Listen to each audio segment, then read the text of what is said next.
Oi, boa noite, né? Boa noite, pessoal presencial.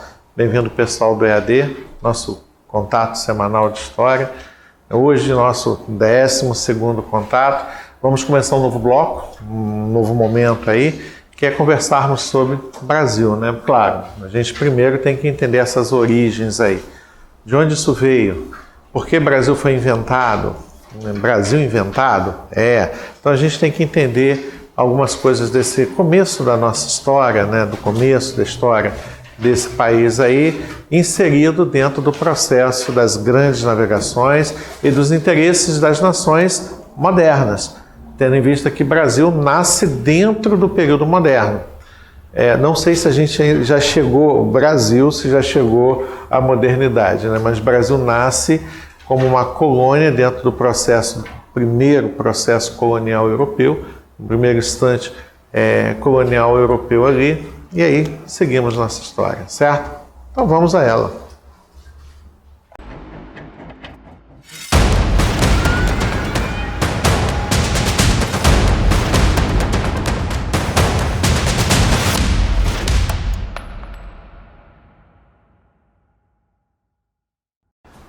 Bom, só para lembrar, uma pequena reduzida nas luzes para facilitar a visualização. Vamos começar a nossa conversa. De onde veio o Brasil? Pedro Álvares Cabral recebeu a incumbência, dentre todas as ordens que ele tinha, de realizar uma pequena exploração da terra a descobrir e registrar a presença portuguesa nessa terra nova. Nessa coisa que meio que começou a ser entendida ou procurada a se entender a partir de 1492, com a chegada de Colombo na América Central, o que hoje a gente chama de América Central, em nome da Espanha. A partir dali, várias discussões ocorreram. Para vocês, a gente foca na discussão que deu o tal do Tratado de Tordesilhas. Aquele fechado entre Portugal e Espanha sem a participação da igreja. Lembra que eu sempre falo assim com vocês? Com Papa, sem Papa. Só para vocês lembrarem que com o Papa, as bulas intercétera demarcavam 100 léguas a partir dos arquipélagos de Açores e Cabo Verde. Sem o Papa, os portugueses definiram que seria somente Cabo Verde e que a distância seria coberta de 370 léguas. Para quê? Lembra da historinha de Portugal? Com a questão do espelhamento que foi criado a partir de um marco zero europeu, o europeu queria saber quão longe as coisas estariam para o Ocidente quanto para o Oriente. Por isso, começou a se preocupar com as medidas de longitude. E a gente vai vendo toda essa problemática aí ocorrer. E como eles queriam saber quão longe estavam as coisas do Ocidente ou do Oriente, acabou que eles fizeram uma forma de espelhamento onde cada grau caminhado numa direção corresponderia ao mesmo número de graus caminhado na outra direção. Então, se Portugal queria englobar terras a partir de um certo aspecto europeu a 370 léguas para o Oriente, para leste, ele precisava das mesmas 370 léguas na direção do Ocidente, na direção Oeste. E, sem querer querendo, porque não se sabia da presença ou localidade onde estariam as terras, acabou que um pedaço do Brasil ficou inserido nisso daí. Das expedições que vão criar o início da nossa história, são dezenas, a gente vai guardar 4. A primeira é essa daqui. E das 4, a gente vai perceber que tanto a primeira quanto a quarta, elas são únicas. Por isso que a gente vai falar que essa aqui é a expedição do descobrimento. Como a quarta será a expedição colonizadora. Enquanto que as duas que vão ficar no meio, exemplos do momento entre 1500 e 1530, a gente vai chamar de expedições exploradoras e expedições guarda-costas. Elas vêm no plural mesmo para vocês. Elas são várias. Então, por serem várias, dessas a gente vai guardar as principais. Aí logo já vai vir a primeira aqui. Mas vamos destampar essa terra primeiro. Porque essa terra está aqui, essa terra é conhecida, já se sabe de sua existência, só não se sabe do seu formato, do seu tamanho, de sua potencialidade. Isso é que é desconhecido. Mas havia-se necessidade de tomar posse dessa terra.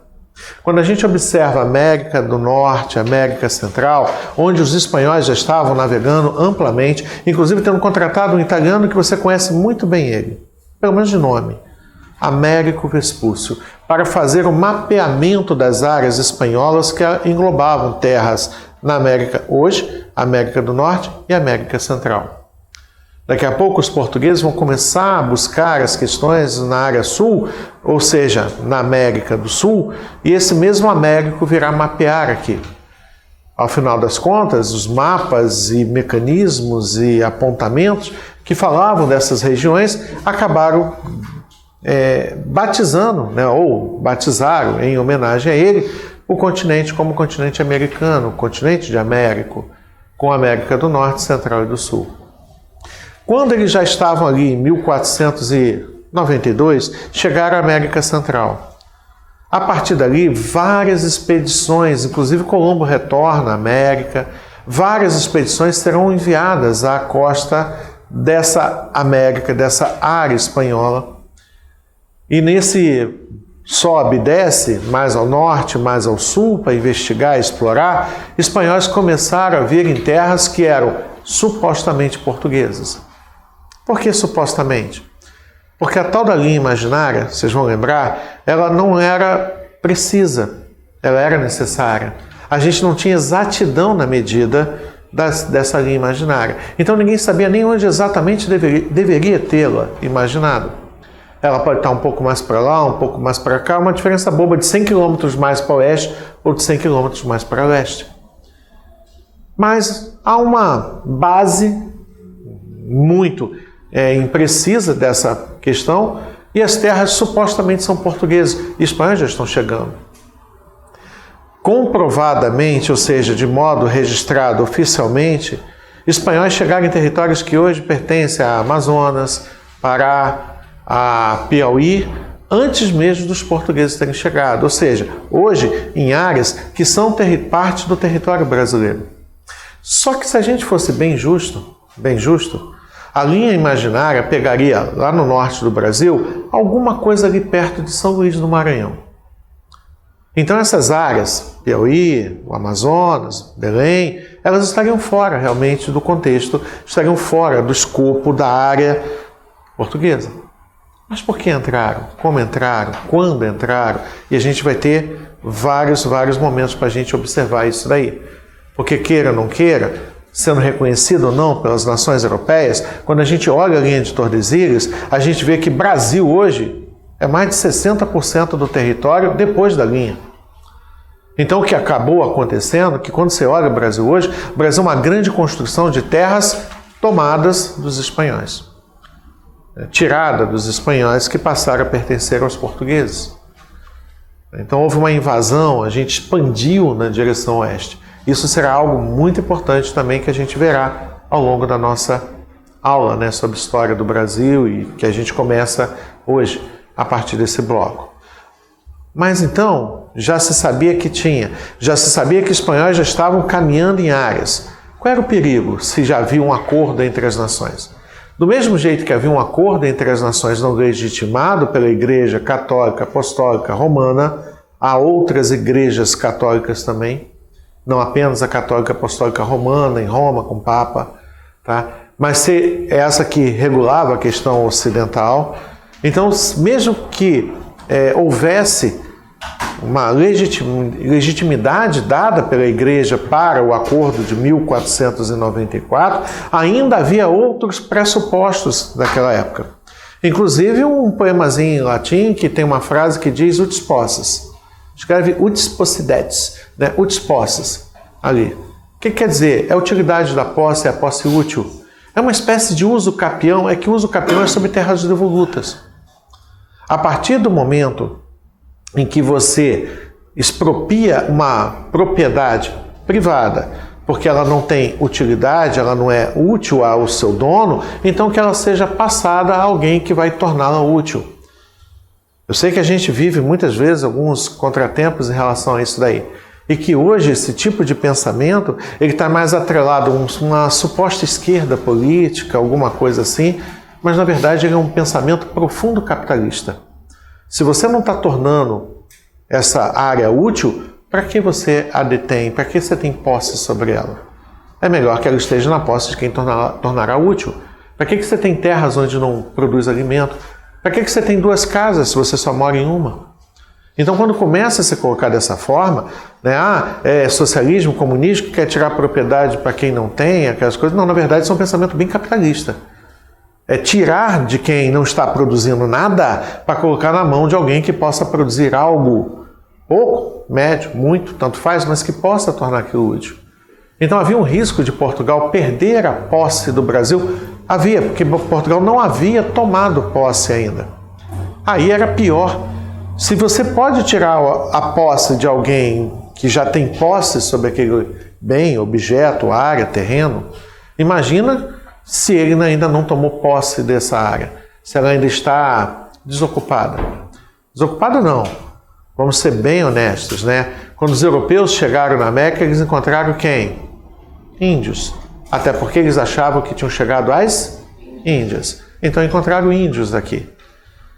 Não são hindus, a religião lá na Índia, mas encontraram índios aqui nas Américas. Então a terra já tinha um dono, já tinha alguém que morava e utilizava, muito ou não, utilizava para produzir além da necessidade de consumo, para fazer um excedente de produção, a tornar aquilo capitalista, para que você possa vender, comprar e gerar lucro a partir dessa produção excessiva.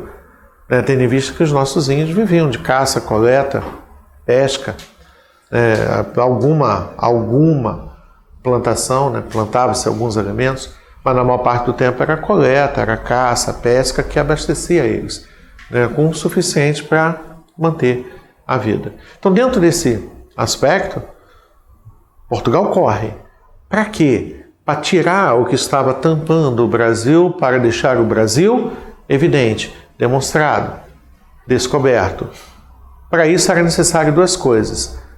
Provar com documentos a vinda e o registro da terra e deixar um marco demarcatório, deixar um marco representativo, deixar algo que pudesse representar isso, que é a pedra do descobrimento do Brasil, hoje em Baía Cabral.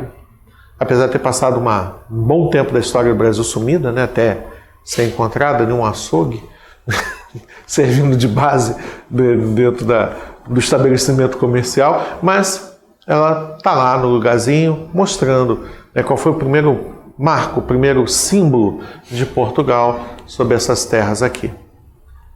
Para isso, mandou escrever uma extensa carta através de seu escrivão oficial, seu escrivão-mor, Pero Vaz de Caminha, contando e descrevendo os achados na terra, a qual juntou com objetos, diversos souvenirs, como aves, plantas, pequenos objetos de tribos indígenas, coisas que não haviam lá. Então, se não havia lá e você leva, você com certeza trouxe de algum lugar novo, trouxe uma novidade ali. Então, esse documento documentava, os objetos comprovavam a vinda, a presença deles por aqui, né? De objetos das tribos indígenas, e mandou de volta a Portugal, indo os seus 13 navios recebidos para a empreitada. Cabral saiu com 13 navios de Portugal, chegou com 12 no Brasil, já perdeu um no caminho, na travessia para cá. Mandou um de volta, partiu com 11 para a África, já perdeu mais 3 na travessia até a África. Era uma época ainda de se entender o mar. Era um tempo ainda de você conhecer como os mecanismos de navegação funcionavam. Ainda não é o momento, agora, no tempo histórico que eu estou com vocês, mas daqui a algum tempo os portugueses vão perceber, inclusive, algo que possa parecer muito estranho agora, muito estranho, mas que depois eu provo direitinho para você como é que é. Era mais fácil você viajar para a Índia, no Oriente, vindo primeiro para a costa do Brasil, no Ocidente. Como assim? O Brasil vai passar a ser um ponto de escala, um ponto de apoio na navegação portuguesa em direção às Índias. Quais? Orientais. Não as Índias ocidentais. Até porque essa carta, quando chegou nas mãos do rei, e o rei começou a ler, A única coisa, além de, claro, as dificuldades, o caminho percorrido, o tempo decorrido e tudo mais, mas a única coisa que essa carta falava de Brasil, a única coisa que falava é que aqui tinha o quê? Árvores, índios e papagaios, como eram chamadas as diversas aves coloridas. Só tinha isso, árvore, índio e papagaio. Até se viu que as árvores eram pau-brasil, havia a presença de pau-brasil. Mas o que Portugal queria? Especiarias. Algo que não existisse na Europa, algo que fosse exótico na Europa. Ué, o pau-brasil não era exótico? Não. Ele já era conhecido. Ele já havia dele na África, na Ásia, em outros lugares. Então o pau-brasil, tá, ele não é uma exclusividade brasileira. Então não era uma especiaria como a que era pensada, ou buscada, ou entendida, que seria encontrada onde? Nas Índias, de verdade. Nas Índias originais, nas Índias orientais, como seria encontrado lá. Então, agora, de cara, a gente acabou de abrir um período da história brasileira que a gente chama de pré-colonial. E é isso mesmo. É um período que nem colônia nós somos. E olha, já fica, guarda aí no teu coração isso. Já fica aí guardadinho contigo. A pior coisa que pode acontecer a um povo é se tornar colono. É pior. Não tem nada pior do que ser colono. E a gente vai ver, por exemplo, a época da independência do Brasil, que essa condição colono lá, colono cá, era tão pesada que os portugueses lutaram, brigaram, dia e noite. Principalmente depois que o Brasil foi colocado na mesma condição de Portugal, para que Portugal não virasse colônia do Brasil. Para que Portugal não tivesse que obedecer ordens do Brasil. Não chegamos, claro, ao nível de colonizar Portugal a partir do Brasil, mas ordens foram emanadas do Brasil a serem executadas em Portugal. Por reis portugueses e por um rei brasileiro. Por um rei brasileiro? Sim. Tá? Houve uma época da história em que o mesmo Pedro I do Brasil foi Pedro IV de Portugal. E ele mandou do Brasil ordens a serem cumpridas em Portugal. Acabou acontecendo. Não com a gravidade que eles tinham medo, mas acabou acontecendo isso daí. Bom, vamos inventar o Brasil. Por enquanto está tranquilo? Você já entendeu o que quer dizer descobrimento? Por que descobrir? Bom, a gente, claro, tem que perceber claramente que mesmo que o Brasil não tivesse as especiarias lá do Oriente, o Brasil, nesse momento, se apresentou de alguma forma útil, de alguma forma de interesse para Portugal. E que Brasil, queira ou não, é fruto da expansão marítima europeia, é fruto das grandes navegações, que tinha, no momento do descobrimento do Brasil, apenas duas nações nesse jogo, Portugal e Espanha. E que tem apenas 6 anos que a segunda entrou nesse jogo. Que até 1494 só havia Portugal nessa expansão marítima europeia. Tá? Então, dentro desse aspecto, o Brasil vai se encaixar. Mas não vai se encaixar tão bem agora, de partida, tão bem quanto Portugal queria, quanto a Europa necessitava naquele instante. Mas já é um começo, né? Estamos engatinhando, mas já é um começo aí. Isso daqui é um portulano. É um dos primeiros mapas, né? E curiosamente ele já mostra a necessidade de você, ao chegar aqui passa a linha do Equador. Você com certeza sabe, né, que aqui em cima as coisas giram no sentido horário, embaixo no sentido anti-horário. Se você tirar o tampão do tanque, de uma bacia, alguma coisa, a água faz um redemoinho. Aqui faz para uma direção, aqui faz para outra. E no meio, exatamente no meio do planeta, nem para um lado nem para o outro, a água desce reto e não faz redemoinho. Por quê? Porque as forças gravitacionais dos campos magnéticos, dos polos terrestres, se anulam nesse lugar. E por se anularem, além de dificultar, por exemplo, medição de uma bússola. A bússola não sabe para onde apontar nessas áreas mais centrais do planeta. Ela fica meio perdida. A bússola, a agulha magnética que a gente usa para navegar. Aqueles instrumentos, lembram? Só para a gente lembrar o básico dele. Aqueles instrumentos eram necessários. Bem curto e grosso. Os instrumentos eram necessários. A partir daí você já entende que os instrumentos não eram exatos, naquela conotação da ideia de precisão que a gente conversou em algumas aulas atrás aí. Então os instrumentos eram muito, mas muito necessários aí. Pô, tem um mosquitinho perturbando aqui, cara. Bom, e aqui também dá para ver que esses mapas eram bem toscos. Ele basicamente é como se eu tivesse aqui, olha, aqui em Olaria, e eu tivesse um mapa na mão e o mapa dissesse, tu quer ir para o centro? É para lá. Ah, tu quer ir para a Baixada? É para lá. Tu quer ir para Santa Cruz? É para lá. Se você quiser ir para a zona da Leopoldina e não sei o que, é para ali. Então ele só aponta direção assim. Ele não te dá uma delimitação mais clara, como talvez a maioria de vocês já tenha tido contato com o mapa de hoje em dia, uma carta náutica de hoje em dia, que vai te dar direções, profundidades, inclinações magnéticas, tem para tudo quanto é gosto de informação que vai estar nas cartas náuticas de hoje. É claro que por isso daqui eu acho que eu não me arriscaria a ir ao mar, né, com um negócio desse na mão, né, achando que isso aqui ia me indicar os caminhos adequadamente. Mais um desse daqui, a coisa já fica um pouquinho mais clara para a gente ver. Observe que na representação, né, inclusive ele fala que é a viagem de Cabral, eles se preocuparam em mostrar onde é que ficam as correntes de maré e vento, onde é que se formam as áreas de doldrums. A gente vai ver isso naquela publicação mais aprofundada que eu falei para vocês, que a gente vai ver mais à frente, são as áreas de calmaria que existem no mar.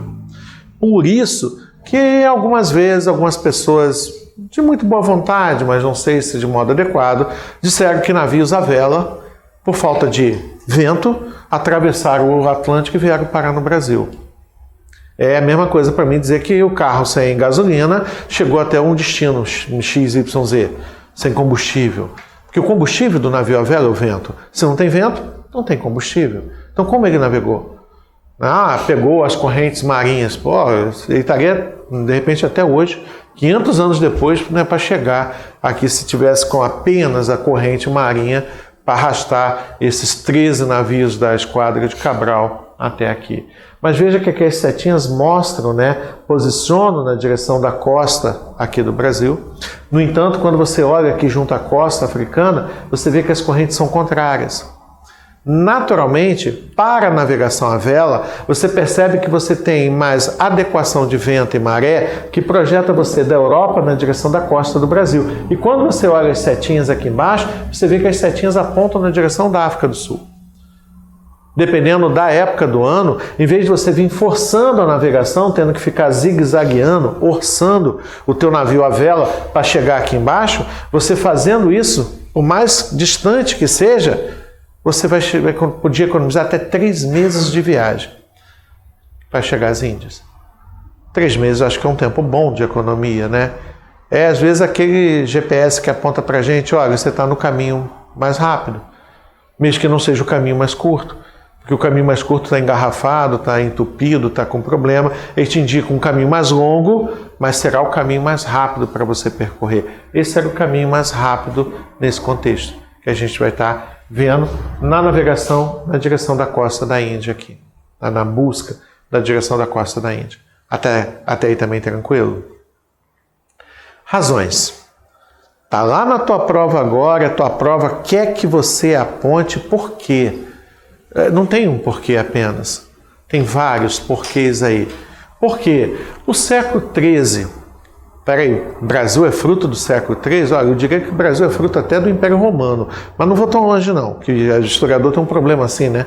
A gente vai buscando explicações e voltando tanto no tempo que daqui a pouco a gente está lá na história de Deus e seus parentes para poder explicar as coisas todas. Não precisa de tanto. Mas a gente voltando lá no século XIII, a gente vê que a população europeia redescobriu o comércio e o valor da moeda. É o mercantilismo, que está no período da Baixa Idade Média, em substituição ao feudalismo. Então tudo começa com o mercantilismo. Mas a gente também sabe que nesse século aqui veio uma crise, não veio? Uma crise ferrenha, que declinou a população e a economia europeia como um todo. Nesse período que ainda não tinha começado a crise, houve melhor emprego de força motriz, uso de tração animal, rodas d'água e tudo mais, né? Aperfeiçoamento de instrumentos de trabalho. O homem começou a trabalhar melhor a terra. Eu sei que você hoje não acha absurdo quando eu falo assim. Se você pegar adubo e adubar a terra, você torna a terra mais fértil, e ao tornar a terra mais fértil, você terá plantas mais saudáveis, tudo bem? Todo mundo concorda? Mas se eu te dissesse, ó, o alimento que você vai tirar da terra, antes de você tirá-lo de lá, você vai botar fezes e urina nele. Você primeiro vai jogar fezes e urina onde você vai tirar o seu alimento. Aí fica já estranho, não fica? Mas é exatamente isso. O adubo nada menos é do que compostos orgânicos em decomposição, que vão inclusive trazer elementos químicos, né, outras coisas que vão vir, né, de animais, vegetais. Então, quando falou para o europeu, coloque fezes e urina nas plantas, no seu alimento, e a planta vai crescer melhor e você vai poder tirar dali, muita gente falou, não, peraí, você está contaminando o alimento, você está tornando ele impuro, está tornando ele ruim fazendo isso. Olha que diferença, é o mesmo ato, é o mesmo gesto, mas da forma como ele é colocado, ele muda de figura para a gente. O europeu começou a aperfeiçoar a forma dele, plantar e colher, e passou a produzir mais em menor espaço. E com menor espaço geográfico ou menor espaço de tempo, porque dependendo da região, o clima não te deixaria uma janela tão longa para a produção. Então, às vezes, você tinha poucos meses para produzir tudo para o teu consumo do ano inteiro. Você não tinha o ano inteiro produzindo para o ano inteiro. Então, para você aproveitar melhor o tempo e o espaço, você tinha que produzir em maior quantidade. Aperfeiçoamento, então, dos instrumentos de trabalho, das técnicas agrícolas, difusão de alguns novos alimentos, aveia, outros. O trigo sarraceno, você geralmente chama de trigo paraquibe, né, que vai fazer vários alimentos, pão preto, né, outras coisas ali. Olha, trigo sarraceno, veio de onde? Onde ficam os sarracenos? São os islâmicos, que vieram trazendo isso daí, e mostrou a Europa, existem outros alimentos. A aveia serve para alimentar o homem, o animal, de forma crua, cozida, tem várias formas, bastante nutritiva, dá saciedade, aquelas coisas todas que a gente sabe que a aveia do bem ali. Então, com isso, eles conseguem ter acesso a alguns novos tipos de alimento que vão estar integrando a sociedade, diversificando sua produção. O surgimento do mercador, o nosso burguês, e de uma nova classe social, a nobreza mercantil ou simplesmente burguesia. Então, o Brasil vai vir desse processo. Esse processo é que está construindo o mercantilismo. É ele que está mostrando a ideia do processo mercantilista. E o Brasil nasce dentro desse processo. Então, tem muito a ver. Desculpem. Vocês sabem que nasceram feiras, várias feiras. A gente se preocupa, de um modo geral, das ranças do norte da Europa e as comunas no sul da Europa. Nasciam as feiras, sendo famosas de Flandres, né, de Champagne. Por quê? Porque com os Países Baixos, Holanda, inclusive como porta de conexão, entrada e saída, e Champagne no centro da França, centro econômico, não centro geográfico, mas no centro econômico francês. Aos poucos, esse comércio foi sendo transferido para as cidades.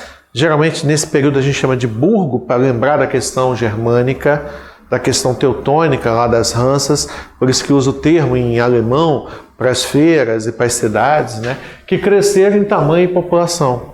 Estava tudo indo bem. O europeu, agora mais bem alimentado, por causa das introduções das novas técnicas agrícolas, com melhor aproveitamento do solo, torna-se exigente e refinado.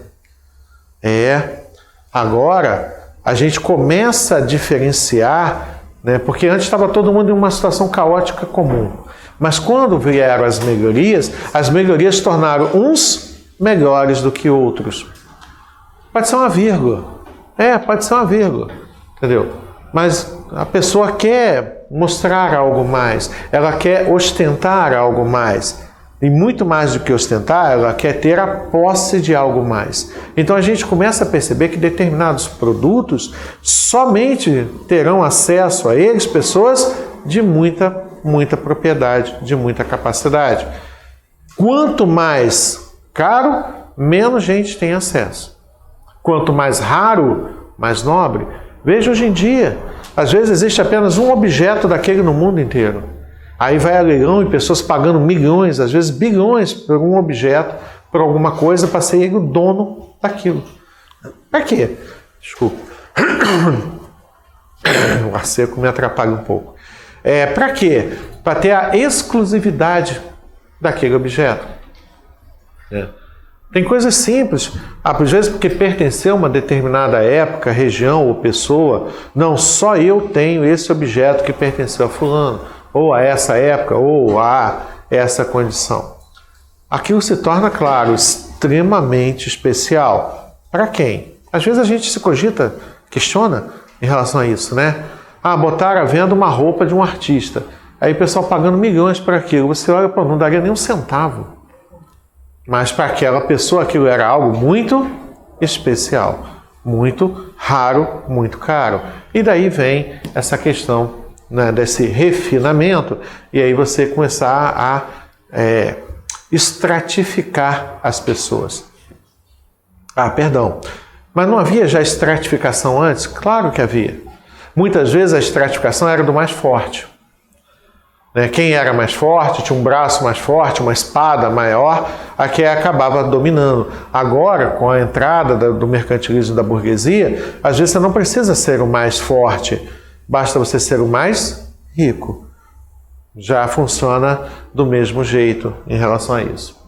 A busca de novas mercadorias provocou o aparecimento das especiarias, que vinham principalmente das Índias. Por quê? Porque das Índias, no plural, eram as principais especiarias, porque as que vinham de mais longe. Quanto mais longe, mais frete, mais pedágio, mais lucro, porque ia trocando de mão, né? Tudo era mais. Então o produto que vinha lá da Ásia, quando ele chegava na Europa, ele transitava por uma distância muito maior, o que ia agregando valores a ele. E esses produtos que vinham da Ásia só existiam lá.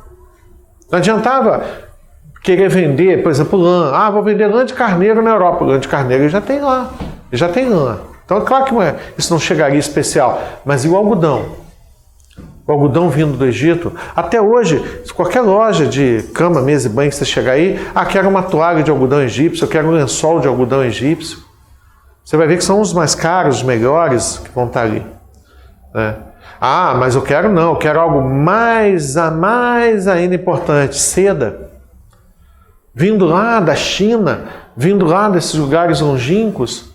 Imagina o que é você conseguir desenrolar um novelo, um casulo de uma lagartinha para fazer um fio, para depois você juntar milhares de outros fios para fazer um tecido extremamente leve e delicado.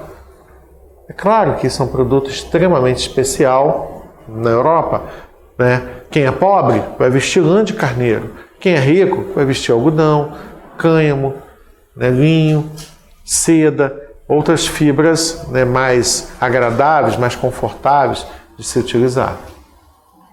Os mercadores organizavam caravanas e as transportavam a Constantinopla ou Alexandria, né, mais ao norte, mais ao sul, onde eram apanhados pelos navegantes italianos, especialmente de Gênova e Veneza, que as distribuíam no mercado europeu, dentro do processo que a gente já analisou. Mas alguém tem alguma dúvida sobre como era feito esse processo de migração? Não? Tá. Ao lado são apenas exemplos. Eu já falei para vocês que vocês não precisam decorar especiarias. É caro? Pronto, já é uma especiaria. De qualquer época, de qualquer lugar, de alguma coisa. Mas é apenas para exemplificar para vocês. Ao lado de cravo, canela, gengibre, açúcar, pimenta, muitos desses produtos usados como farmácia, como culinária. Pegar um exemplo, a canela. Né? Quando eu falo canela, provavelmente você pensa primeiro na canela em pó que você coloca em alimentos, coisas assim, não é? Então, canela é um alimento? É. Mas canela também pode entrar na indústria da perfumaria por causa de seus aromas e ser parte dos compostos que vão fazer perfumes. Olha que legal. Canela também pode entrar na conservação de alimentos. Ela contribui com isso daí. O cravo mais ainda até. A gente tem até uma brincadeira para fazer com as crianças quando está nesse processo e pede para elas cozinharem em casa 2 colheres de chá de arroz. Uma colher de chá de arroz, cozinha só com água, bota num copinho de plástico, bota na janela. E uma outra colher de arroz, só com água e cravo, coloca em outro copinho de plástico e bota junto na janela. Passado alguns dias, o que não tem cravo está mofado, está estragado, perdido. O que tem cravo ainda está próprio a consumo, mesmo a temperatura ambiente. É conservante de alimentos. Então, isso também contribuía numa época que era tão difícil você fazer com que os alimentos durassem mais tempo, para que aquela janela de produção pudesse ser alongada. E aí processo de salga, seca, desidratação, conserva dos alimentos, muito contribuía para isso daí. Mas olha, daqui a pouco eles vão entrar até no misticismo popular. Por que no misticismo popular? Tem duas pessoas aqui. Uma tem acesso a esses produtos e ela adoece menos. Porque serve como remédio também na farmácia, né? Porque canela serve como remédio. Tá meio devagar, tá meio cansado, vai lá, faz um chá de canela, toma. O pessoal chama isso de termogênico. Tem até uma receita do mal aí. Tu pega 4 cravos da Índia, um pedacinho de canela, uma casca de maçã, cozinha tudo ali, pega aquele chá e bebe. Então, tu vai dar até tremedeira. O troço é extremamente... se tiver hipertensão, não faça isso não, porque dá ruim. Dá ruim, tira a lomba, acontece tudo aí. Tá? É poderoso, é poderoso. No mínimo tem que ficar acordado enquanto está cozinhando os trocinhos ali, fazendo chá, né? No mínimo ali. Então, daqui a pouco esses produtos vão entrar até no misticismo. Por quê? Porque pessoas que têm acesso a esses produtos, olha, são mais ricas, têm mais saúde, né? Então, é esse produto que faz isso a elas. E elas vão começar a andar com saquinhos pendurados em cordões, com pimenta, cravo, alguma coisa assim. Que pessoal bobo, não estou fazendo nenhum tipo de juízo. Mas pessoas andam com crucifixos, às vezes com a estrela de Davi, às vezes com alguns símbolos, né? Com patuás, às vezes. Então elas acabam transferindo aqueles objetos físicos, algo imaterial, de acordo com a sua fé, da sua compreensão. Era uma forma de fé, de compreender também. É claro que as pessoas que podiam pagar por produtos mais caros tinham mais dinheiro. E com isso elas se alimentavam melhor. Elas tinham casas mais limpas porque tinham empregados para trabalhar e tudo. E aí, claro que a qualidade de vida dela era melhor. E tendo uma qualidade de vida melhor, teria uma vida mais longa, né? Seria mais longevo aí de todas as formas. Mas não é só isso, misturava-se incenso, mirra, tecido, tapete, pérola, pedra, qualquer coisa por preços elevados. Tendo em vista os impostos, pedágio, câmbio monetário, tarifas alfandegárias, tem vários, que nela incidiam, né, nos diversos lugares por onde passavam. Sem contar, às vezes, o problema de medidas. Eu falo tanto para vocês, tantas migas para lá, tantas migas para cá, tantas léguas para lá, tantas léguas para cá, você engole, mas às vezes você não sabe nem do que eu estou falando. E não é defeito, não. É porque essas medidas têm várias formas mundo afora. Nós aqui somos mais acostumados a medir a questão das coisas que é em peso, né? E o peso a gente usa o quê? Quilo. Mas tem outros lugares que usa onça, usa libra, pounds. Há outras medidas também em relação a isso daí. A gente está mais acostumado com a medida métrica, mas há lugares por aí que vão medir em polegadas, em jardas, em outras coisas mais. E só para curiosidade, quanto que mede uma jarda? 200. Não. A jarda mede exatamente a distância do polegar até a ponta do nariz com o braço esticado. Isso é uma jarda. Coisa de maluco, né? Mas peraí, braço de quem? Nariz de quem? É só você olhar na moeda. A moeda de um lado tem o seu valor, não é? É a coroa. O quanto essa coroa tem poder? O quanto essa coroa vale mais? Coroa de quem? É só olhar o outro lado da moeda. O que tem do outro lado? A cara. Cara e coroa. A face e o poder. Então é como se hoje perguntasse para vocês, né, quem vale mais? $1 ou R$1? O dólar vale mais. A última vez que eu vi estava 5 alguma coisa, não sei contar agora. Mas vale 5 vezes mais do que o real. Isso quer dizer que o rei dos Estados Unidos tem 5 vezes mais poder do que o rei do Brasil. Essa é a relação entre moedas. É o poder que cada nação tem.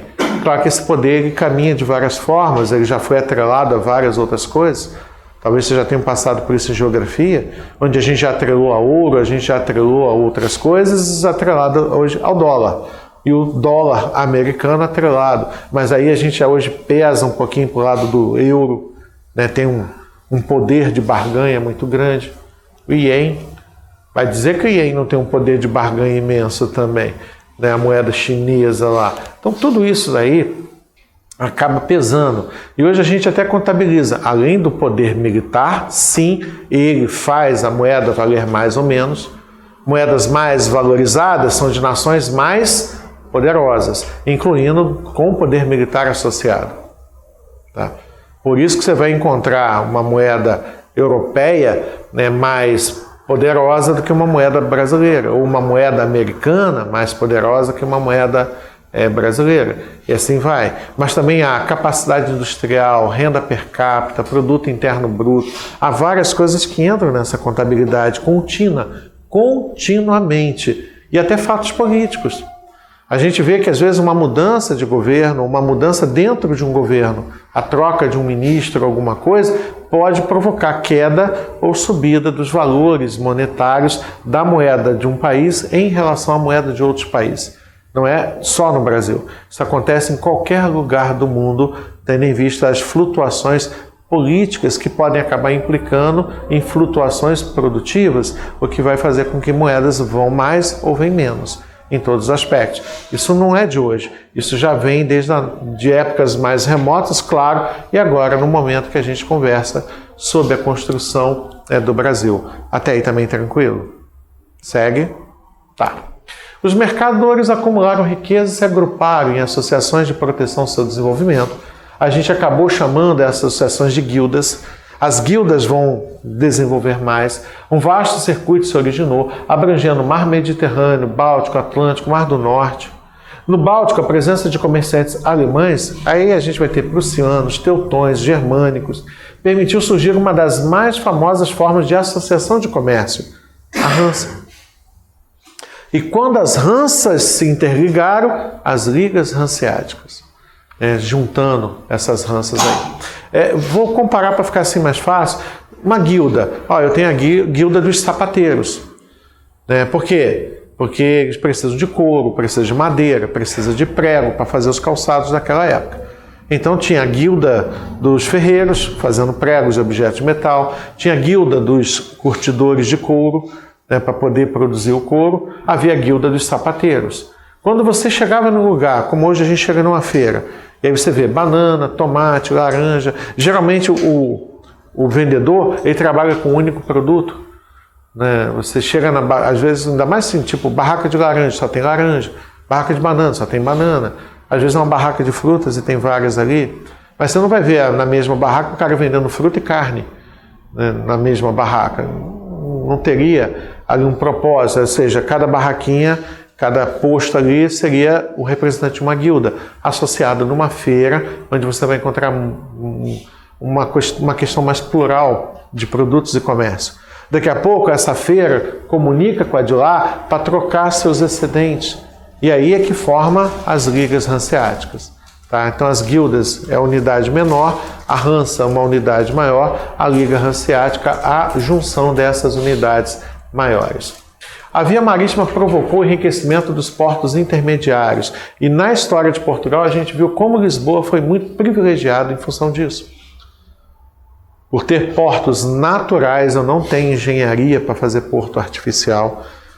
Mas os gregos fizeram Alexandria no século III a.C. Mas era uma outra forma, aproveitando de parte da estrutura natural. Se não houver um básico de estrutura natural, você não vai conseguir criar uma estrutura artificial ali. Então Portugal se valeu muito dessa estrutura natural à disposição. Mas esse progresso, todo ele, viria a ser bruscamente afetado. As migrações dos povos mongóis, os magiares, convulsionaram a Ásia no século XIII. Mas não são nem eles que perturbam a nossa vida, não é? Quem tira o sono da gente quando essas coisas começaram a acontecer? Não foi exatamente ali a questão dos magiares, mas a gente percebe que foi a época dos vikings, que já está mais para trás, está lá na Alta Idade Média, ou dos islâmicos também, nesse processo lá da Alta Idade Média.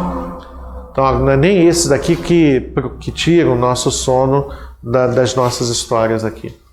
Constantinopla, o último reduto do cristianismo, encravado nessas conquistas turcas, foi tomada pelo sultão Maomé II em 29 de maio de 1453. É a queda de Roma Oriental. Quando Roma caiu, alguém, imagina tipo Gênova e Veneza, então alguém europeu arrancou os cabelos pensando, e agora, o que fazer? O que faremos diante dessa condição?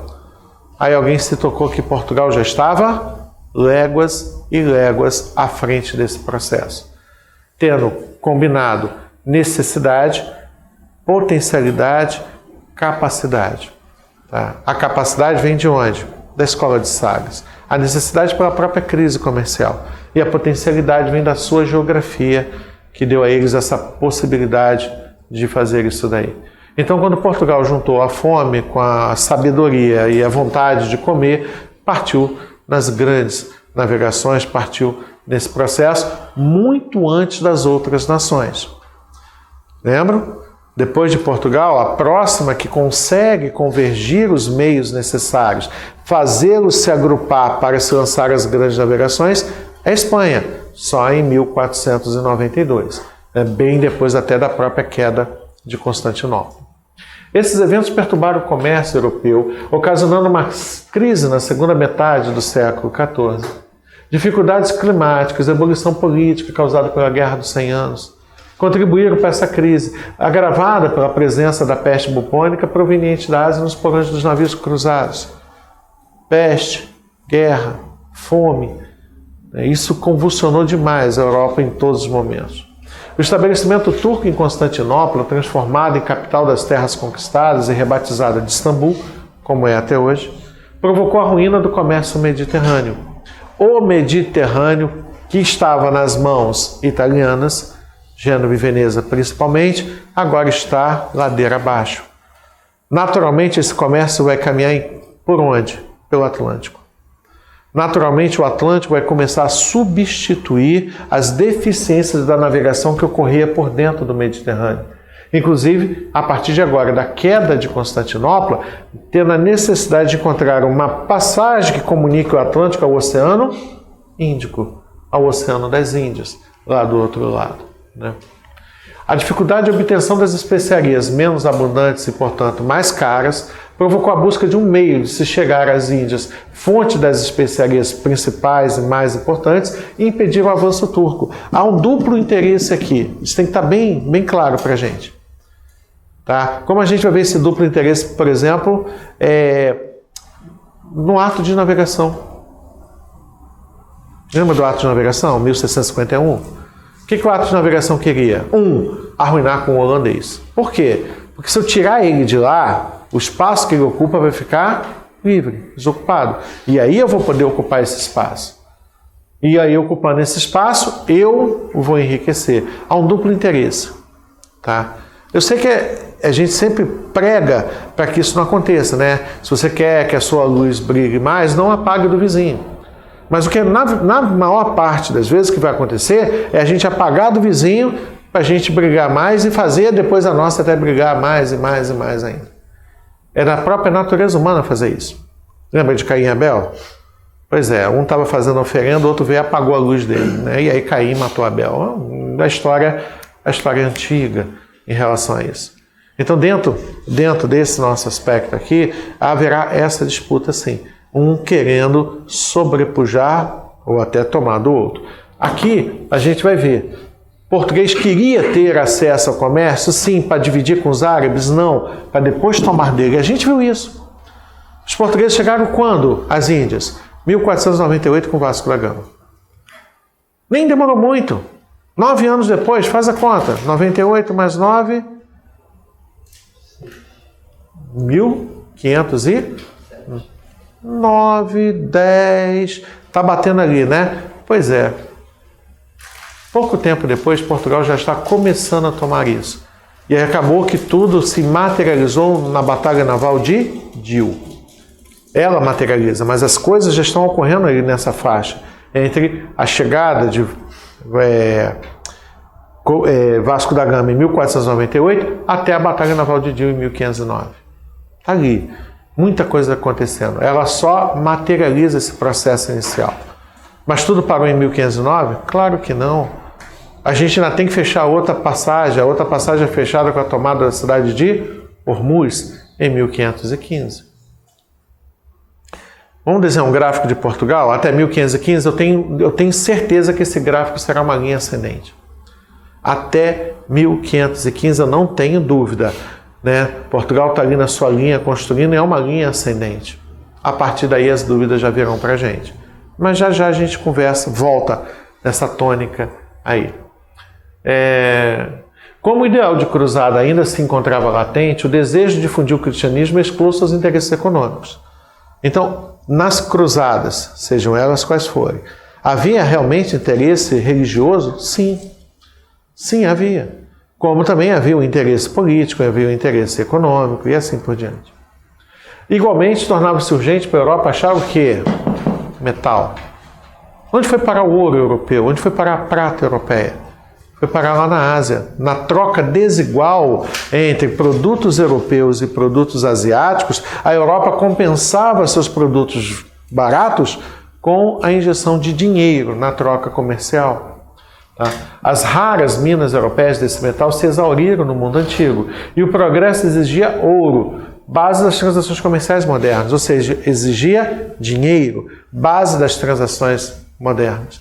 E dentro desse aspecto, até que eu falo para vocês, é muito comum, mas muito comum mesmo, a gente falar assim, Portugal chegou na África, o que Portugal queria na África? O pessoal, escravo.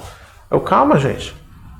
As coisas não começaram, eu sei que tem, não estou passando pano não, mas as coisas não começaram pela escravidão, nem foi o principal fator, tá? Pelo menos inicial. Quando Portugal buscou a área ali na África, Portugal queria produtos, queria inclusive metal, e já caiu na prova de vocês. Já caiu na prova de vocês. Quem estava atento, não se perdeu lá no dia da prova, e não achou estranho Portugal procurando ouro na África. Né, como uma especiaria, óbvio, ouro é especial, é uma especiaria.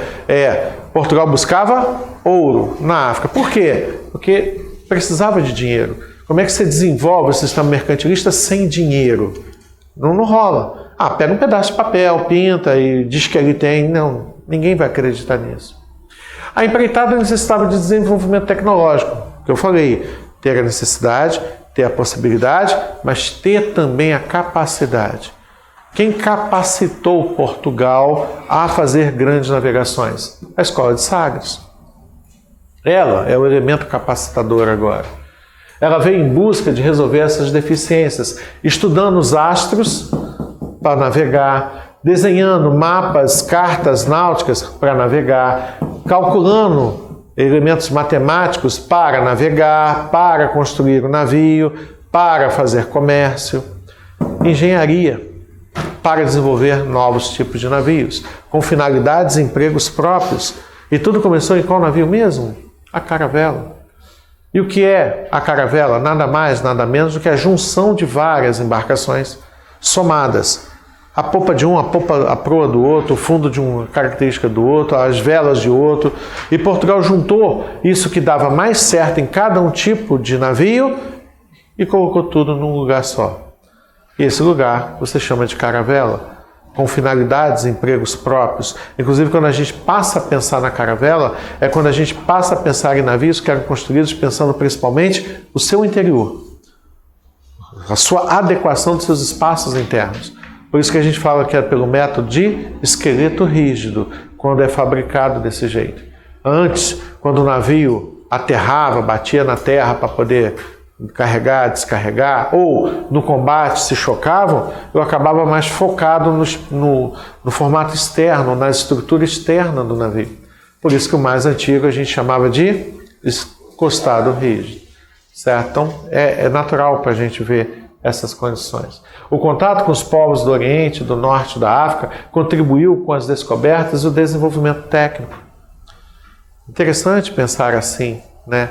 Eu até já falei para vocês das questões, até mesmo dos números matemáticos que você usa no seu dia a dia, com seu tio de matemática aí. São os números arábicos. E às vezes quando eu vou falar de século com vocês aqui, eu tenho que usar números romanos. Cadê o zero no número romano? Ele está aqui, ó. É só não desenhar nada. Mas é meio estranho isso, né? Porque na matemática, usando os números arábicos de forma decimal, você tem as casas que vão estar ali. Você tem a casa da unidade, a casa da dezena, a casa da centena, a casa do milhar, a casa do milhão. E aí, se não tem nada na casa da unidade, você bota um 0. Mas pode ter 1 na casa da dezena, e aí você teria 10. Né? 1 na casa da dezena, 0 aqui. E se tiver 2 dezenas? 2 na casa da dezena. E assim por aí por diante vai nessa contabilidade nossa em uma base 10, né? Numa sustentação de base 10 ali. Isso veio com os árabes. O europeu não tinha noção dessas coisas. Mas não é só isso que veio, não. Como também falei que vieram alimentos, também veio conhecimento. Veio medicina, veio artes, veio um monte de coisa. Os portugueses se espalham pelo mundo. Vieram bater aqui no Brasil. Foi Portugal, pequeno país ibérico. Pequeno em que sentido? Todos. Pequeno geograficamente, pequeno em número de gente, pequeno em recursos materiais, pequeno em recursos financeiros. Tá? Então, um país pequeno, né? Com a privilegiada posição em frente ao Oceano Atlântico, que tomou a dianteira nas navegações. Barrado em suas pretensões de expansão a este pelo crescente poderio do Reino de Castela, o mar apresentava-se como seu destino natural. Portugal não tinha como crescer na terra, então, naturalmente, foi crescer no mar. A expansão ultramarina portuguesa começou quando Dom João I. Quem é Dom João I? É aquele da Batalha de Aljubarrota, 1385, que vai substituir o meio-irmão dele, Fernando, que havia morrido e não tinha herdeiros. E aí acaba a dinastia do meio-irmão dele, a dinastia de Borgonha, que tinha chegado até ali, desde a época lá de Henrique de Borgonha, e dá início à dinastia de Avis, com João. Mestre de cavalaria da Ordem de Avis, acabou se tornando o novo rei e abriu uma nova linhagem a partir dali. Bom, por desejo de Dom João, por desejo de seus filhos, os infantes Duarte, Pedro, mais tarde será Pedro II de Portugal, Henrique, a gente vai focar em Henrique. Pô, mas ele é o terceiro da linha sucessória, ele para virar rei ele tem que matar muita gente, né, para ele ser o próximo a ser escolhido. Tá? Só que ele preferiu matar os outros e não os parentes, né? Então ele resolveu expandir ao longo da costa africana. Ele é conhecido como Henrique o Navegador. Ele que vai fomentar a chamada Escola de Sagres. Ele ordenou a conquista da cidade marroquina de Celta, que caiu em seu poder, em poder dos portugueses, em 21 de agosto de 1415. Só para você ficar sabendo,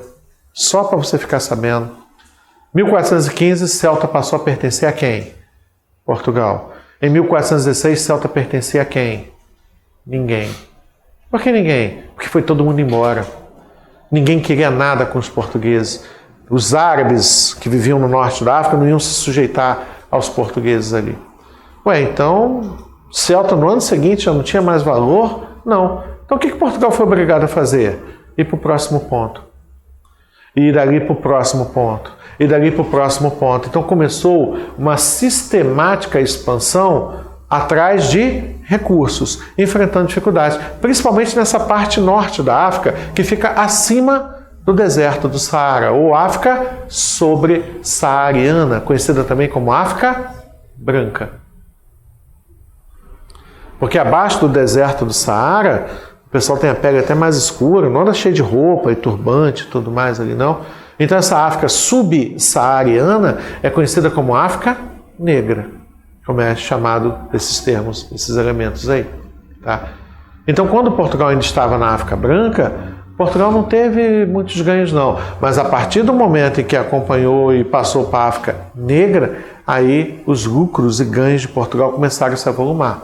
Daqui a pouco vai aparecer um doido, só pode ser doido, querendo navegar para o vazio, para o oeste, dizendo que o mundo é redondo, é muito doido, não é pouco doido não, tá? Dizendo que o mundo é redondo e que é possível você dar a volta no planeta e chegar às Índias e ir navegando sempre na direção oeste. E quando ele oferece isso a Portugal, Portugal diz, quero não, pode passar à frente aí. Mas por quê? Um dos motivos que Portugal se nega já está bem descrito aqui. Portugal é um país pequeno. Ele não pode abrir duas frentes de trabalho. Aqui ele está trabalhando ao longo da costa africana e uma frente na direção oeste. Ele não pode fazer duas frentes. Não tem gente, material, não tem. Mas Wagner, então, ele poderia abandonar a costa africana e ir na direção oeste. Aí o português também seria doido. Porque ele abrir mão de algo certo, algo que já está dando lucro a Portugal, em troca do duvidoso, do desconhecido, do incógnito que estava ali. E os portugueses não eram doidos nesse ponto a querer fazer isso naquela época, né? A cristandade acompanhava com grande interesse a atividade do único, até então, povo cristão que começou a lutar contra os infiéis árabes, muçulmanos, mouros. Infelizmente, quando passa para a África subsaariana, que não eram islâmicos, Portugal vai dizer que agora é justo continuar a guerra, a chamada Guerra Justa, né? Porque, mas eles não são islâmicos, chefe, mas é africano. E aí Portugal vai estendendo essa história de dominar outros povos na justificativa da sua compreensão da fé. Dom Henrique o Navegador foi a alma da expansão marítima portuguesa. Ele desenvolveu sagres e atraiu para Portugal todos os principais estudiosos da época, cosmografia, matemática, engenharia náutica, essas pessoas para isso daí. Lançaram-se então os portugueses e todos os estrangeiros que em Portugal oferecessem os seus serviços. Lembram disso? A bordo de um navio genovês, somente quem? Quem? Genoveses. E a bordo de um navio veneziano, somente quem? Venezianos. E a bordo de um navio português? Qualquer um que queira navegar para Portugal. E Portugal criou diversos atrativos para isso, não foi? Facultou a quem quisesse construir navios, cortar as árvores em Portugal, que se lasque as florestas.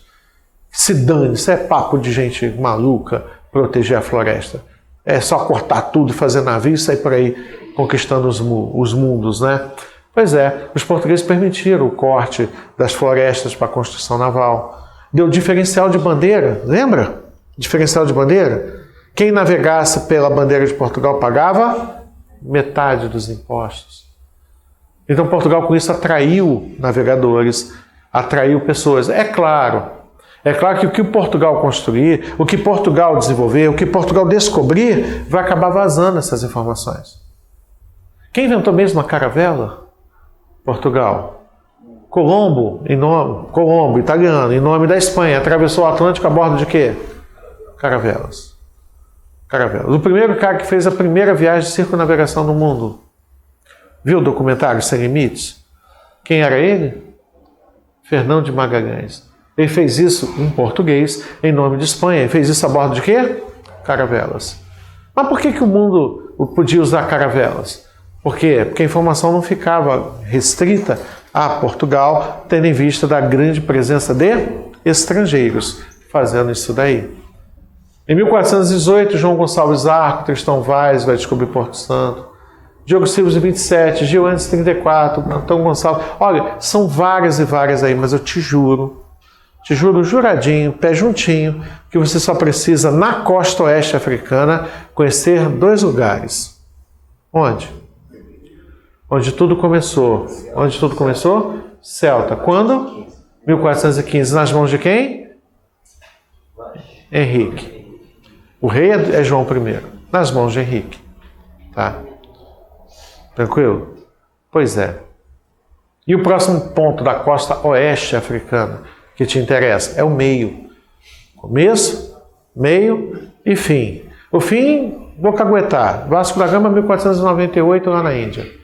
Mas o que está entre Vasco da Gama, chegar à Índia em 1498, e Henrique conquistar Celta em 1415?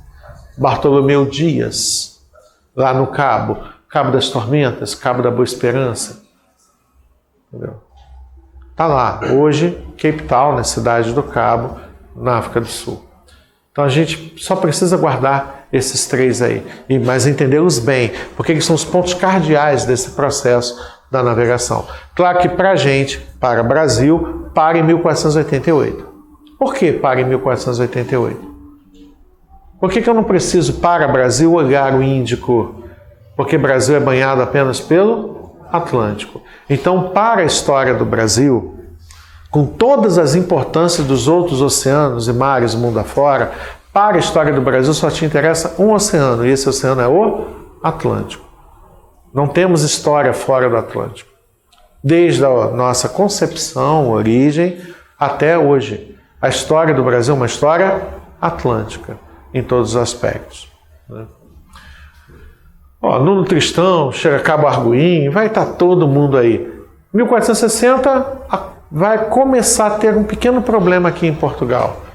E esse problema vai ser causado principalmente pela morte de quem? De Henrique.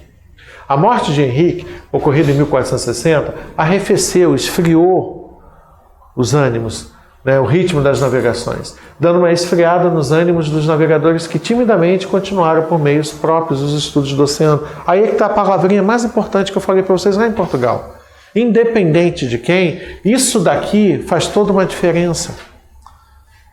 Quando quem entra tenta destruir tudo de quem saiu, ele não constrói, ele não desenvolve, ele troca. E aí você não vai para lugar nenhum. E a gente enfrenta essa condição na política brasileira, onde sempre quem entra tenta de todas as formas apagar o que o outro que saiu fez. Em vez de pegar aquilo e fazer mais, a gente, em vez de progredir, a gente fica patinando. A gente fica marcando passo no desenvolvimento do país por causa dessa, no mínimo, política idiota, dentro do meu humilde ponto de vista em relação a isso daí. É muito complicado. Só para lembrar, abro os outros comentários e paralelos com vocês, porque isso é utilizado por vocês nas redações, nos processos. Isso alimenta, de certa forma, uma consciência crítica para que vocês utilizem isso nas narrativas, nas questões de vocês como um todo, ou não. Inclusive a sua narrativa pode ser contrária à minha, e isso é que faz as coisas andarem para frente. Tá? Termos opções e a gente acabar encontrando a melhor que conduz a gente à frente, que conduz a gente a um processo progressivo, como um todo. Mas vamos lá. Prosseguiram mais tarde os portugueses, orientados pelo próprio João II, que somente subiu ao trono em 81. Nessa oportunidade já estava maduro e definido um plano sistemático para serem alcançadas as Índias. Por quê? Porque você vai ver aqui, ele morre em 60. Tem pouquinho, uma vírgulazinha que Constantinopla caiu. Então os efeitos da caída de Constantinopla ainda não estão sendo sentidos na Europa de modo como serão daqui a pouco nos anos 70. Então quando João entra nos anos 80, já está na situação, digamos assim, de desespero. Já está indo aí há mais de 20 anos uma problemática econômica na Europa com base nesse comércio de especiarias. Então a busca dessa solução, de encontrar essa solução, se torna fundamental para eles. Nessa oportunidade já estava maduro e definido um plano sistemático então para alcançar as Índias. Como? Revestindo as viagens de cauteloso sigilo, substituindo as cruzes de madeira por padrões de granito, por isso até a pedra do descobrimento do Brasil. O rei desdobrou a ideia do infante, seu irmão, dedicando-se a descobrir a rota para as Índias. Wagner, e daí que trocou de madeira para granito? É que o granito é mais durável, permanente. E até na tradução filosófica, ideológica, quando você constrói algo de madeira, você espera que aquilo em algum tempo se acabe. Quando você constrói de pedra, você espera que dure para sempre. Então, Portugal também passa essa ideia de que, olha, o que eu descubro, o que eu conquisto, onde eu boto os meus marcos, é para sempre. Não é transitório, não é temporário ali. Diogo Cão chega ao rio Zaire, daí vai vir até que, finalmente, partiu 2 expedições de Portugal. Uma para olhar a terra e a outra para olhar o mar. O rei falou, só volta quando encontrar a passagem. Só volta quando encontrar o Oriente ou o grande reino dentro da África, ou qualquer coisa. Só volta quando tiver algo concreto nas mãos. Quem voltou com algo concreto nas mãos? Foi justamente a expedição que partiu marítima. Covilhã alcançou Sofala e percorreu as costas da África Oriental. Legal. Finalmente, em janeiro de 88, Bartolomeu Dias dobrou a ponta terminal do continente africano, chamando-a de Cabo das Tormentas, denominação essa trocada pelo monarca para Cabo da Boa Esperança. Tá? Pronto, agora Portugal já tem domínio da conexão entre o Ocidente e o Oriente. Só falta ir lá tomar isso. E começou um monte de confusões na fronteira sul de Portugal. Eram os espanhóis unificando, finalmente, fechando a unificação do seu território, tomando o reino de Granada e outras coisas mais. Portugal teve que usar um pouco de cautela, esperar um pouco isso daí para ver o que ia dar. Quando as coisas meio que acalmaram, chega a notícia da descoberta. De onde? Quando o indivíduo voltou e foi a Lisboa antes de qualquer outro território português anunciar, ele chegou lá e anunciou que tinha chegado onde? Nas Índias. E a quem pertence as Índias? Segundo os papas, até então, as Índias pertenciam a Portugal. Ou pertenceriam quando lá chegassem. Só que o Papa atual é espanhol. E aí ele resolveu fazer uma revisão. Vamos ver isso direitinho aí. Mas o que foi mesmo que determinou que seria de Portugal? É um acordo que foi assinado em 1479, o Tratado de Alcáçovas Toledo, 1479. Só que as terras que foram descobertas, chefe, estão realmente abaixo desse tratado, onde abaixo da linha de Alcáçovas Toledo o território seria português. Só que tem um pequeno problema, chefe. Essas terras estão onde agora? No Ocidente. E não tem nada no tratado falando sobre terras no Ocidente. Não tem nada em documento nenhum. Não tem nada nem na Bíblia falando do Ocidente.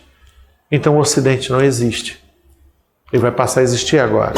E aí? É meu, não é meu? É teu, não é teu? Pertence, não pertence? Está contido, não está contido? E aí vem todas as celeumas em função disso. Tá? Essa expansão vinha ao encontro de desejos cristãos. A cristandade estava apreensiva. Principalmente com a queda de Constantinopla, principalmente por causa disso. Por isso Portugal obteve da Igreja Católica Apostólica Romana, Santa Sé, seguidas e proveitosas leis, concessões, que em resumo doavam todas as terras descobertas e poder descobrir para os portugueses. A bulas Rex Reuni, et Sucet, de Eugênio IV, Contamund de Nicolau V, Intercetera Qui de Calixto III, Eterne Regis, Xisto IV, Ortodoxi Fide de Inocêncio VIII. Várias leis dadas por vários papas em seguida, beneficiando Portugal. Até que quando a gente chega agora, quem é o Papa? Alexandre VI. E Alexandre VI é o quê? É espanhol. Colombo, navegador genovês, oferece seu serviço às cortes ibéricas e até mesmo à França, à Inglaterra. Olha, o cara tirou para tudo quanto é lado. Ele só queria 3 coisinhas básicas, 3 coisas, eu diria até simplórias. Ele queria que alguém pagasse toda a viagem, sem exigir nada, porque ele não podia garantir nada. 2, que permitisse de forma política e intervisse até na questão religiosa para que a igreja permitisse que isso acontecesse. Também aceitável. E a terceira, a mais simplória de todas, que o que ele conquistasse, metade fosse dele. Metade das terras, metade de tudo seria dele. Ele dividiria, Colombo, com o Estado que autorizasse. O negócio ficou complicado. Eu acho que não teve muita oferta de gente querendo apoiar Colombo nisso daí. Mas quem viu o filme 1492 que eu pedi, viu essa construção ocorrer. Burgueses, banqueiros, cardeal, a rainha, e acabou que a Espanha conseguiu agregar esses elementos e, pimba, lá foi Colombo. Após conquistar a atenção da rainha Isabel de Castela e principalmente dos banqueiros espanhóis de Santander, Colombo reuniu 2 caravelas, a Pinta e a Nina, e mais uma nau, a Santa Maria. Há controvérsias. Tem gente que vai dizer que eram 3 caravelas, tem gente que vai dizer que eram 2 naus e uma caravela. Há problemas de classificação em relação a isso. Mas, relaxa. O cara foi com 3 navios. Tá ótimo pra gente. Guarnecidos com 110 homens, enfrentou o Mar Tenebroso. Que é apelido gostoso para o Atlântico, né? Mar Tenebroso. Por quê? Porque todo mundo tinha medo dele. Colombo descobre a América em 1492, ou descobre as Índias Ocidentais.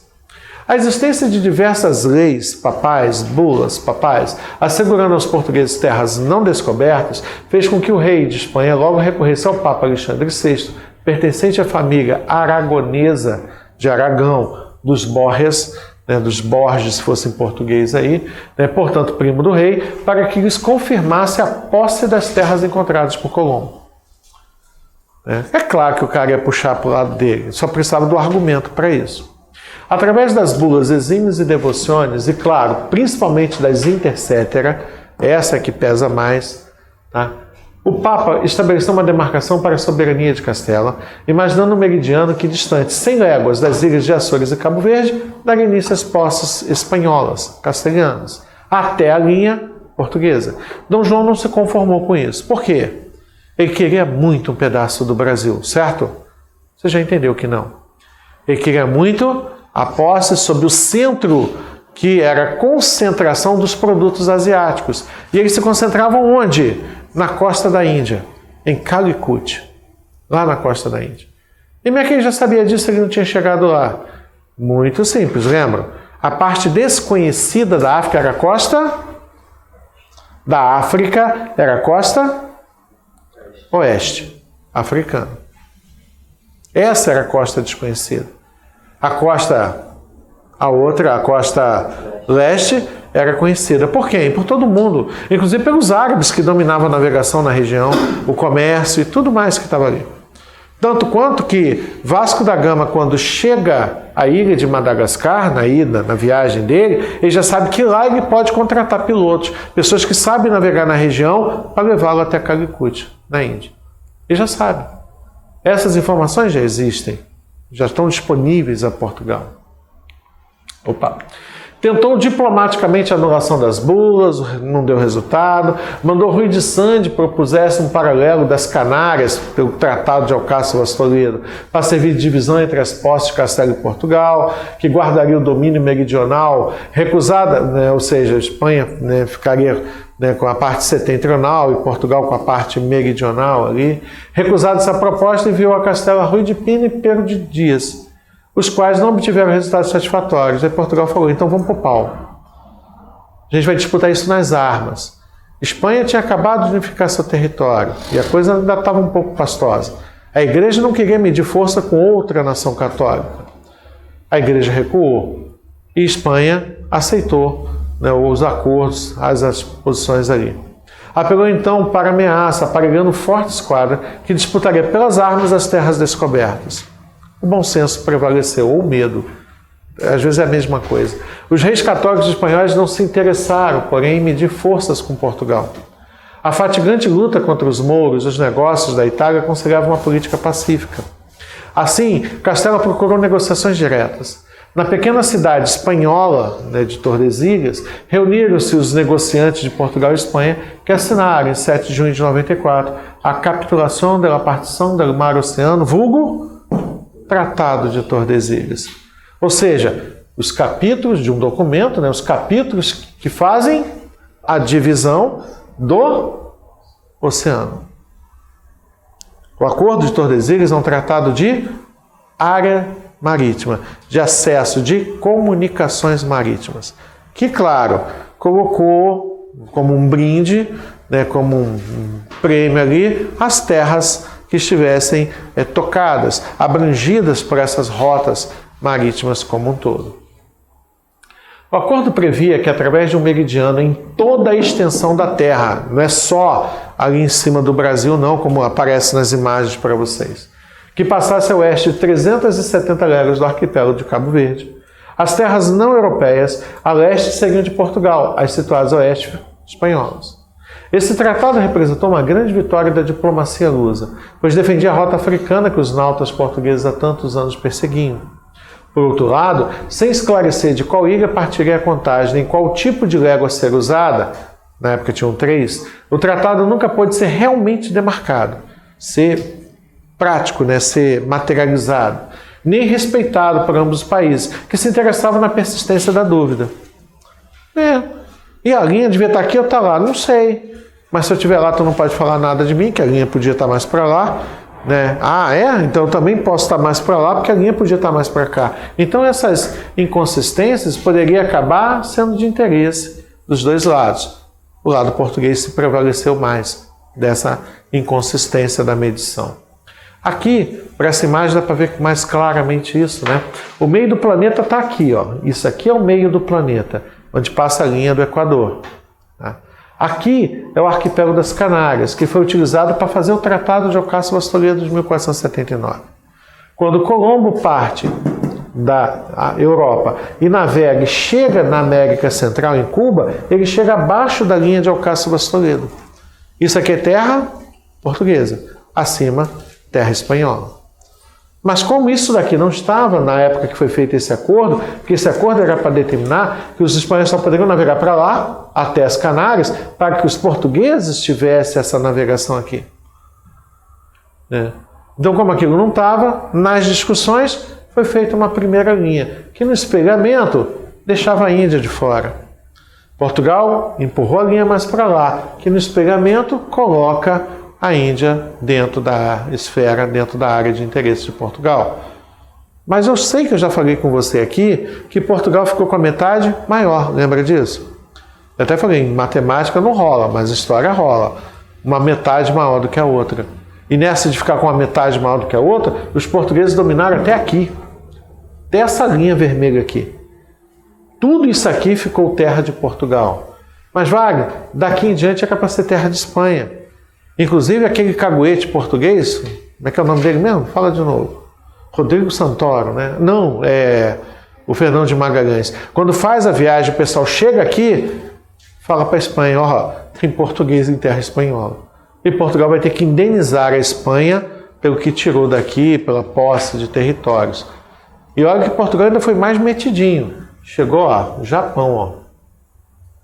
Além de pegar essas áreas aqui, produtoras de especiarias, como aqui nas Filipinas, que você tem a ilha de Molucas, a única ilha no mundo que tinha cravo. Hoje você tem no mundo inteiro a plantinha. Mas no mundo inteiro só tinha uma ilha do arquipélago que tinha planta que dava florzinha, que era o cravo. Não existia nem nas outras ilhas locais. Então só das Molucas é que vinha o cravo para o comércio mundial, né, para os interesses mundiais. E aí Portugal ficou com a metade maior do planeta.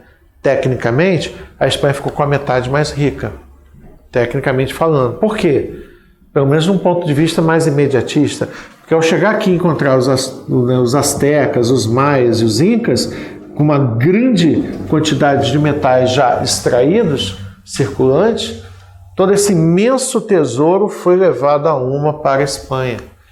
O que afundou com a Espanha, a gente viu isso lá na história espanhola, né? A capitulação de Saragoça, consequência da descoberta das Molucas por Fernão de Magalhães, procurou solucionar esse problema. Reconheceu Portugal, governado por Dom João III, morre Dom João II, vem Dom Manuel I, já é Dom João III. Esse, lembra que eu falei para vocês? Ficou velho, tão velho que seus 9 filhos morreram antes dele. Já era João III. Sem as Molucas pertencentes à Espanha, adquirimos por 350 mil ducados. Com isso, afirmava-se o meridiano de Tordesilhas na América, entrando na posse portuguesa a banda oriental do Uruguai. Ué, como assim? Calma que vai ter um momento para a gente ver isso, tá? Mas até aqui, ó, territórios que não deveriam ser portugueses, onde hoje é o Uruguai e tudo mais, foi colocado dentro da linha. Ué, eles pegaram a linha e entortaram para lá? Não, eles pegaram o mapa e entortaram para cá. A linha tinha que ser reta, o mapa é que pôde ser entortado. E aí botou essas áreas todas aqui dentro da área de Portugal. E as terras do Chaco, Paraguai, grande parte da região amazônica, acabou, que não era para ser, acabou sendo português. Deciframos o caminho. Como? A viagem de Pedro da Covilhã permitiu ao rei João II entrar na posse de um cálculo de distância entre a costa da África e a costa do Malabar, a costa lá da Índia. Isso já em 1491. Por isso que quando vem o acordo de 93, ele percebe, deu ruim. Eu aprendi lá com o tio de matemática no curso que 2 mais 2 dá 4 e 4 não é 5, então ficou de fora. E aí ele percebeu, estou saindo prejuízo. Eu preciso incrementar isso.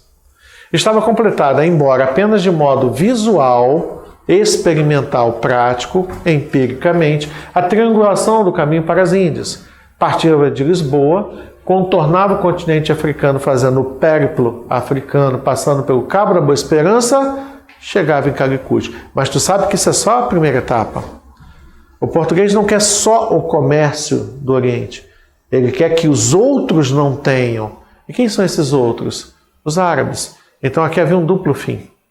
Conquistar para Portugal e tirar das mãos dos outros. Seria, portanto, de transferir, né, das mãos que fazia para as mãos portuguesas.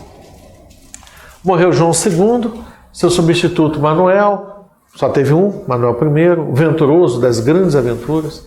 Reuniu 3 navios, botou na mão de Vasco da Gama, né, e Vasco da Gama foi lá e chegou até as Índias, né. Em 1497, a armada partia de Lisboa, de Portugal. Após dobrar o Cabo da Boa Esperança, chegaram em Moçambique, em março, em Mombasa, em abril. A armada atingiu Calicut em 20 de maio de 98. Ah, que bom, chegaram lá e agora eles vão poder fazer comércio. Não. Por que não? Porque ninguém conhece os portugueses. Ninguém conhece o dinheiro português. Os poucos produtos que Portugal levou não eram especiarias do lado de lá. As tripulações dos navios, que partiu de Portugal com 4, chegou com 3 na Índia. As tripulações dos navios tiveram que pedir esmolas nas ruas de Calicut para ter o que comer. Saquearam, roubaram, voltaram para casa, deixaram uma imagem muito negativa. A imagem que os portugueses deixaram lá em Calicut era de quê? Ladrões, famintos, maus elementos. Por isso que quando daqui a 2 anos, Cabral chegar, o pessoal vai, o que você quer? Ah, é português? Quero botar uma barraquinha, pode botar aqui. E chamou os capanga e trucidaram com a galera que estava ali. Massacraram os portugueses ali. Vingativamente, Cabral vai pegar os canhões, vai varrer o porto de Calicut com os canhões, vai destruir a pomba toda e vai mais para o sul. E lá no sul, num lugar chamado Cananéia, na região de Cananô, ele vai conseguir montar um entreposto comercial português e dar início a um processo de trocas comerciais lá para Portugal. Mas isso é a história de lá. A nossa é atlântica, né? Algumas imagens que existem, né, do que teria sido Cabral, né, o que teria sido Vasco da Gama, nada grandioso. Em fim de agosto de 99, após todas as dificuldades do caminho e as perdas experimentadas, retornava armada a Lisboa com metade dos navios. Chegou com 3 lá, voltou com 2 para casa. Tá? E também metade da tripulação. Ué, onde é que foi parar a outra metade da tripulação? Morreu. Morreu de quê? De fome, de acidente, de briga a bordo, né? Tinha para todo gosto. Mas o que mais matava nessas longas viagens era o quê? Beriberi e escorbuto. Mas o que matava mais era o escorbuto. Carência de vitamina C, pela falta de alimentos frescos. Mesmo assim, olha, 5.000% de lucro. Se você for pessimista, vai dizer que essa viagem, que parece que deu tudo errado, perdeu metade dos navios, metade da tripulação, tem que pagar a indenização para as famílias, tem que pagar tudo, ainda deu 5.000% de lucro.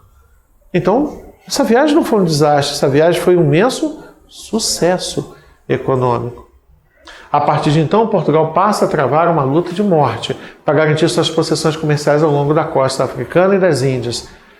5.000, 4.000, 3.000, 1.000. Daqui a pouco, o lucro obtido nesse comércio vai minguar, mas o custo operacional de ir lá do outro lado do mundo buscar especiarias vai se manter, em alguns casos vai até aumentar.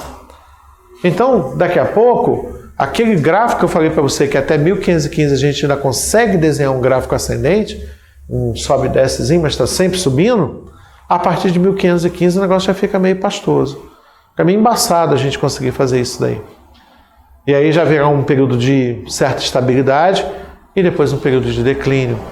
Quando começa o declínio, aí já é época de João III. João III está desesperado. O que eu faço? Meu nobre, o que eu faço? Você, outro nobre, o que eu faço? Meus nobres, o que eu faço? Até que um cara falou, monte no Brasil o que a gente já faz em Açores e Cabo Verde. Um sistema de capitanias hereditárias. E aí João III vai determinar a colonização no Brasil aqui. A viagem de Cabral, voltamos ao ponto de partida. Comecei hoje falando com vocês sobre a viagem de Cabral. Voltamos lá no século XIII, fomos parar nas Índias, vamos voltar em Cabral. Vamos onde é o nosso ponto, a nossa origem, que era o meu assunto de hoje com vocês. As riquezas que as Índias ofereciam afiguravam-se imensas. Era necessário, porém, que os portugueses se impusessem aos habitantes, aos monopolizadores do comércio das especiarias. Resolveu Manuel reunir uma tripulação escolhida e uma forte esquadra, entregando o seu comando com o título de Capitão-Mor a Pedro Álvares Cabral. Vasco da Gama já tinha voltado e falou: chefe, deu ruim, a galera lá não quer nada com a gente. Aí o rei falou: então vou mandar uma quantidade maior, já sei que é possível, mais armados para tomar na marra o que tiver lá. E falou para Cabral que, além de pequenos conhecimentos náuticos, possuía provada capacidade de administração. Seu imediato era Sancho, da cidade de Tovar, Sancho de Tovar. Aí. A expedição partiu de Lisboa, 9 de março de 1500, enfrentou dificuldades. Nelas embarcaram hábeis pilotos como Bartolomeu Dias, lá de 1488 no sul da África, seu irmão Diogo Dias, Gaspar de Lemos, Nicolau Coelho, Simão de Miranda, Duarte Pacheco Pereira. Destacava-se ainda o mestre João. Os mestres a bordo eram fundamentais. O físico de bordo, Pero Vaz de Caminha, que era o escrivão, físico de bordo, o médico. Na época eles eram chamados de físicos. Caminha, o escrivão da feitoria que ia ser fundada, Caminha morreu naquele massacre, ele estava no chão na barraquinha lá, e aí mais ou menos 50 portugueses foram assassinados, e um deles era Pero Vaz de Caminha. Frei Henrique Soares, havia sempre a presença de religiosos a bordo dos navios, que arcava junto com poucos religiosos com a tarefa de evangelização dos infiéis, e Ares Correia, que ia ser o feitor, o controlador, administrador de lá. Somavam-se 1.500 homens, 110 naus, 3 navios menores. Eu fui 110, em 10 naus e 3 navios menores aqui, desculpa. Dificuldades em travar a viagem. Perto de Cabo Verde desapareceu a nau comandada por Vasco de Ataíde. Outros navios voltaram para procurar e nunca foi achado nada. Nem nada, boiando, nada, nunca mais se achou. Em 21 de abril, eles falavam naquela época era engolida pelo mar, Em 21 de abril, pressentiram sinais de terra. No dia seguinte, 22 de abril, viram pequena elevação que recebeu o nome de Monte Pascal. No dia 23, chegaram à praia, na foz do rio Caí. Veio uma tempestade à noite violenta, eles tiveram que tirar os navios de lá, porque o navio estava numa área ainda aberta, Procuraram um ancoradouro mais ao norte, fundeando numa enseada para eles batizar de Porto Seguro. Hoje é Baía Cabralha, litoral da Bahia. Batizou-se a terra que se supunha ser uma ilha, com o nome de Vera Cruz. Os caras ficaram tão pouco tempo que acharam que tinham chegado em uma ilha, nem deu tempo para pagar mais nada. Aí depois o pessoal vai vir e vai dizer, cara, isso aqui é um pouco maior que uma ilha. Aí passou a se chamar Terra de Santa Cruz. Aí o pessoal falou, cara, o troço é grande mesmo. E aí? O pessoal tem muito aqui brasileiro. Brasileiro é o pessoal que trabalha com pau-brasil. Então chame a terra de Brasil, já que ela já está cheia de brasileiros, de pessoas trabalhando no corte, na retirada do pau-brasil. Pedro Álvares Cabral resolveu notificar o rei acontecido. Extensa carta foi escrita por Pero Vaz de Caminha, levada por Gaspar de Lemos, que em 2 de maio retornava a Portugal. No mesmo dia, Cabral partia para as Índias, onde cumpriu sua missão. Então, Brasil ele foi apenas um ponto de passagem, um momento, uma semana da vida dele nessa viagem tão longa. Suficiente para fazer o quê? O descobrimento do Brasil. E o próximo, a gente vai construir nossa colonização. Meu próximo contato com vocês, minha próxima conversa com vocês, a gente vai construir nossa colonização. Mas e sobre nossas origens? Tá tranquilo? Deu para lembrar de onde viemos? Bom, sabendo de onde viemos, talvez a gente saiba onde é que a gente vai parar. Ajuda um pouquinho nesse sentido aí. Ou pelo menos onde chegamos para isso. Certo? Estamos bem? Boa noite para vocês. Obrigado pessoal do EAD também. Bons estudos a todos. Até nosso próximo contato. Vão com Deus.